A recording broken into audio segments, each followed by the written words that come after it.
जय श्री राधे मित्रों आप लोग कैसे हैं? कमेंट करके आप लोग ज़रूर बताइएगा।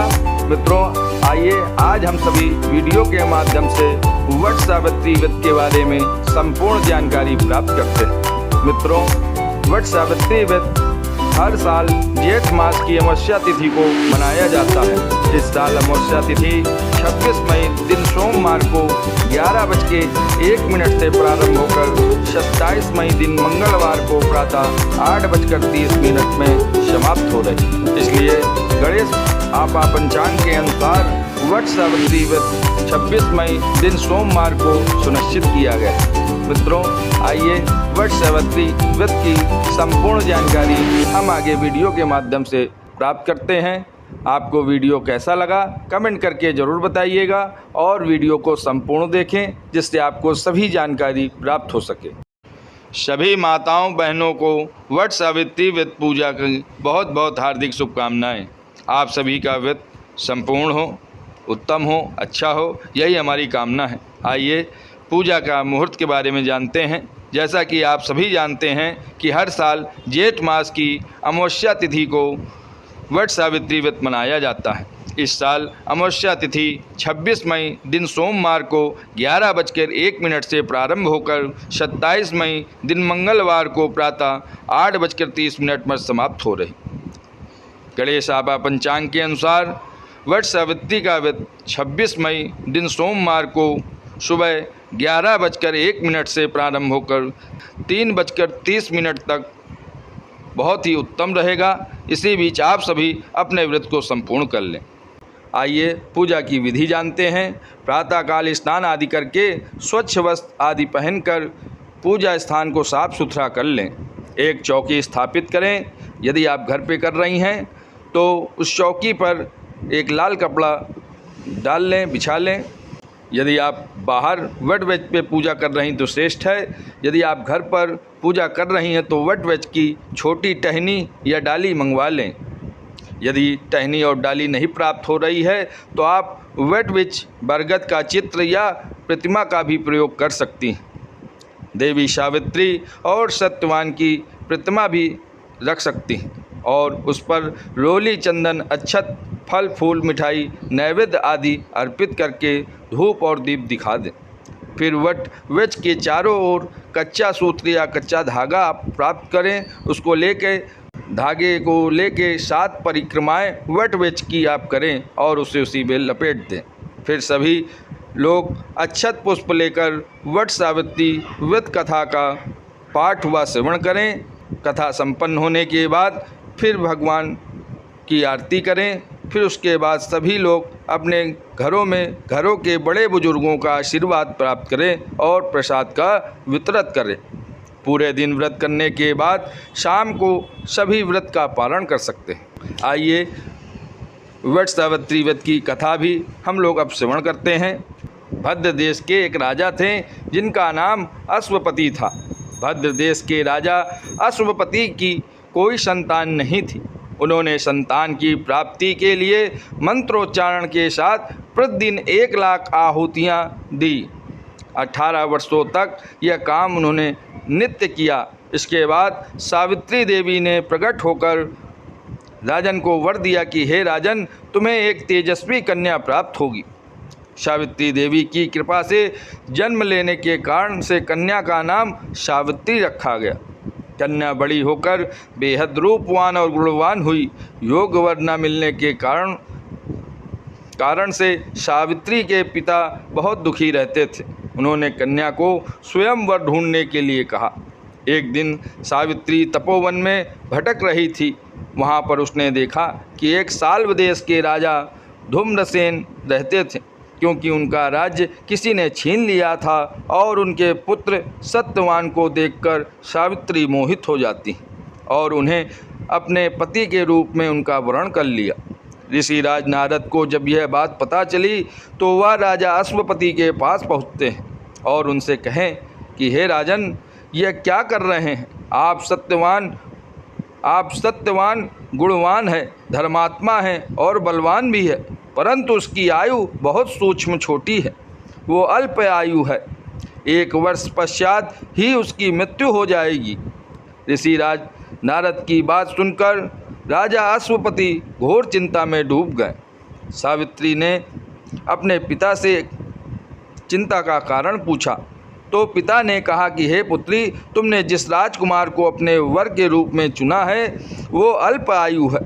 तुम्हें किसी और को अपना जीवन साथी बनाना चाहिए। इस पर सावित्री ने कहा कि हे पिता, आर्य कन्याएं अपनी पति का चयन केवल एक बार ही करती हैं और उनका वरण करती हैं। जैसे राजा एक बार ही आज्ञा देता है और पंडित एक बार ही प्रतिज्ञा करता है और कन्यादान भी एक ही बार किया जाता है। सावित्री हट करने लगी और कहती, पिताजी, मैं सत्यवान से ही विवाह करूंगी। राजा अश्वपति ने सावित्री का हट देख पुत्री का विवाह सत्यवान से कर दिया। सावित्री अपने ससुराल पहुँचते ही सास ससुर माता पिता की सेवा करने लगी। समय बीतता चला गया। नारद मुनि ने सावित्री को पहले ही सत्यवान की मृत्यु के दिन के बारे में बता दिया था। वह दिन जैसे जैसे करीब आने लगा, सावित्री का मन अशांत होने लगा। उसने 3 दिन पहले से ही उपवास शुरू कर दिया। नारद मुनि द्वारा कथित निश्चित तिथि पर पितरों का पूजन किया और हर दिन की तरह सत्यवान उस दिन भी वन लकड़ी काटने जंगल गया और साथ में सावित्री भी चल पड़ी। जंगल में पहुंचकर सत्यवान लकड़ी काटने के लिए एक पेड़ पर चढ़ा और तभी उसके सर पे तेज दर्द होने लगा और दर्द से व्याकुल सत्यवान पेड़ से नीचे गिर गया। सावित्री अपना भविष्य समझ गई। सावित्री ने सत्यवान के सिर को अपने गोद में रखकर सावित्री सत्यवान का सिर सहलाने लगी। तभी वहाँ यमराज के दूत और यमराज आते दिखे। यमराज अपने साथ सत्यवान को ले जाने लगा कि तभी सावित्री भी उनके पीछे पीछे चलने लगी।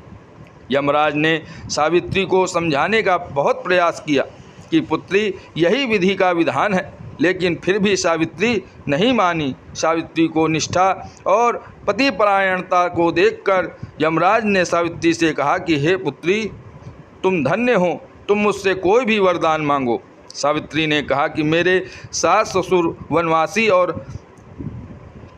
अंधे हैं, उन्हें आप दिव्य ज्योति प्रदान करें। यमराज ने कहा, ऐसा ही होगा, जाओ अब लौट जाओ। लेकिन सावित्री अपने पति सत्यवान के पीछे पीछे चलती रही। यमराज ने कहा, हे देवी, तुम वापस जाओ। सावित्री ने कहा, भगवान,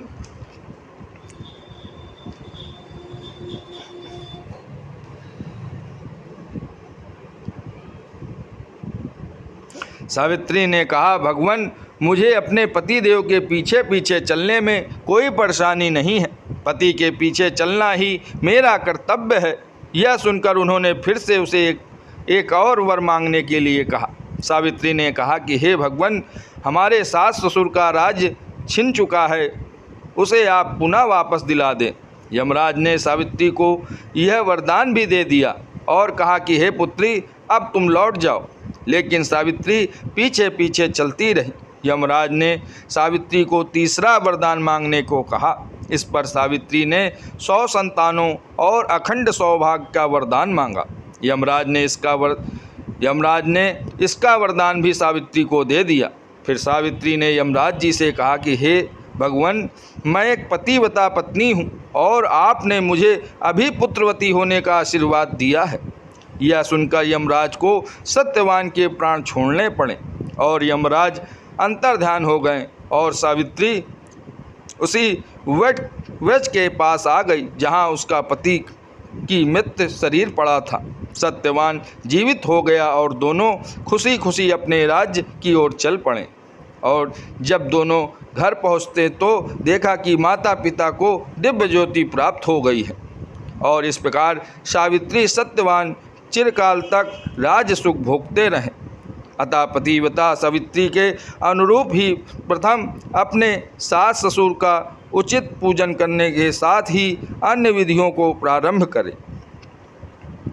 वट सावित्री व्रत करने और इसकी कथा को सुनने से उपवासक के वैवाहिक जीवन या जीवन साथी की आयु पर किसी प्रकार का कोई संकट आया भी हो तो वह टल जाता है। सभी माताओं बहनों को वट सावित्री व्रत की बहुत बहुत हार्दिक शुभकामनाएं। आप सभी का व्रत सफल हो, पूर्ण हो, अच्छे से हो, यही हमारी कामना है। आप सभी को हमारा वीडियो कैसा लगा कमेंट करके ज़रूर बताइएगा। इसी तरह के वीडियो देखने के लिए चैनल को सब्सक्राइब जरूर करें और बेल आइकन को प्रेस करें, जिससे हमारे हर वीडियो के नोटिफिकेशन आप सभी को सबसे पहले प्राप्त हो सकें। मित्रों, अगले वीडियो में फिर आप लोगों से मिलते हैं। तब तक के लिए सभी सनातन धर्म प्रेमियों को जय जय श्री राधे।